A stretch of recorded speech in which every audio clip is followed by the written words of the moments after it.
almost finished. I'd like to begin by thanking all of you for your love and support that has been poured out to us, for my mother especially, who's been simply overwhelmed by the thoughtfulness and concern, and she does want everyone to know how much she appreciates your care. In our family, as soon as the children were old enough to walk, we began to be taken on outings into the Utah wilderness. Dad loved to be outdoors, as you've heard, and on most of his explorations of mountains and deserts, he took 2 or 3 and sometimes 4 children along. When I was 3 or 4 years old, though, I got to go along as his sole traveling companion on an overnight trip to Capitol Reef National Monument. It was an adventure for me, and I always felt safe with my storytelling daddy. But although I don't remember the entire trip, I do remember waking up in my sleeping bag at the base of a huge bowl-shaped sandstone valley and being very frightened when I looked at the sleeping bag next to me and found it empty. My father was gone.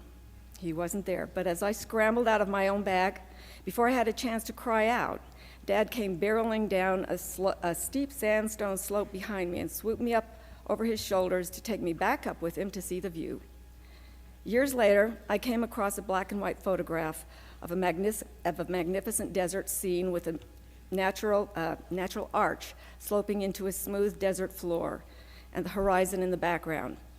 There was a tiny dot in the middle of that desert floor, and on the back of the photo, Dad had written the date, which I'm not going to reveal here, and the words, "Christina at Capitol Reef."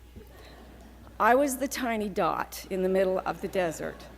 My father had left me sleeping there so he could try to capture the beauty of the scenery and get a picture of his 4-year-old at the same time.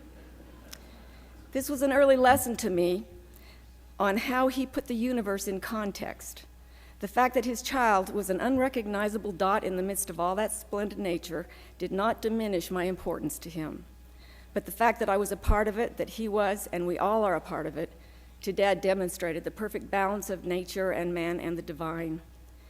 Despite, or perhaps because of his childlike awe at the beauties of nature and his constant preoccupation with discovering the ancient past, Dad could be a difficult man to live with, especially for our mother, who was his partner for 58 years. He was a man who loved children, however, and together they had 8 of us. Daddy especially loved babies and toddlers and was actually quite a helpful babysitter and labor saver when there were several little ones at a time running loose in the house. He changed thousands of diapers in his lifetime, and he was not unaware of the nutritional needs of growing children. In the early years of my memory, despite the fact that I felt tragically cheated by the lack of Wonder Bread and Sugar Pops, we ate whole wheat bread baked fresh by my mother, and always for breakfast there was mush. This was a concoction made by Dad, who stored huge bags of wheat in the basement, where he also kept a hand-operated mill grinder. Once or twice a week, he would physically grind up a batch of wheat, which was then boiled in water to varying consistencies, sometimes stiff, sometimes watery. Measuring to him took the adventure out of his home cooking. But it always lived up to its name, mush, even when submerged in milk, and I hated it. Dad was aware that we were unappreciative of his culinary efforts, and he allowed us to mitigate our dislike by adding large amounts of sugar to our bowls. In fact, I believe each of us inherited an intense sweet tooth from Dad, which he nourished and taught us from an early age. Believing that we were never too young to be introduced to the finer things in life, he started most of us out on ice cream, usually administered within the first 30 minutes of being brought home from the hospitals where we were born. In the final 2 years of his life, as he became physically incapacitated and forced to remain in bed, my dad became the very definition of sweetness. He never voiced a complaint about his pain and confinement. And during his most lucid moments, he seemed in constant awe of the sheer wonderfulness of all the people around him. He'd always been amazed at the beauty of nature and the fascination of learning. But now for 2 years, he couldn't go outside, and he couldn't accumulate footnotes. His compulsively active attention was forced to refocus, and it did so. His awe was greater than I'd ever seen it, particularly towards Mom, his caretaker and wife, whom he told countless times during those months, "You are just so beautiful."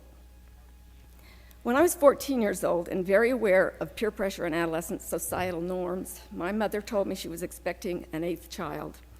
My youngest sister was barely a year old at the time, and I was not happy. The thought of enduring another several months of explaining a yet again pregnant mother to my friends was unacceptable, and 7 children in one family was quite enough anyway, thank you very much. None of us ever kept our feelings disguised, particularly from family members, and though I may not have complained directly to Dad regarding what I considered his embarrassing display of virility, there's no doubt I made my feelings known. During this time, though, he did not say a word to me about my attitude towards this latest addition to the family. But on the day Zina was brought home from the hospital, my father entered the home carrying his newest daughter and came straight to me as I stood in the kitchen. Muttering the words, "Why don't you take little Ookums here?" He placed her in my arms and turned away to open the freezer. I simply stood looking down at her, and as my father began to feed her ice cream, all I could think was how much hair she had and how soft and small she felt and how ashamed I was for not welcoming her the way my parents had. These were the ways my father taught me things beyond the mere attainment of knowledge. He didn't need to give us lessons on the beauties of nature or how we should care for each other. He showed us through his own demonstrations of amazement at God's world and unselfish love and incredulous pride towards his children. He was with us a long time, but not long enough, and I will miss him. What progress we have made, I thought. Man, what's the use? It's amazing. We stand dead still.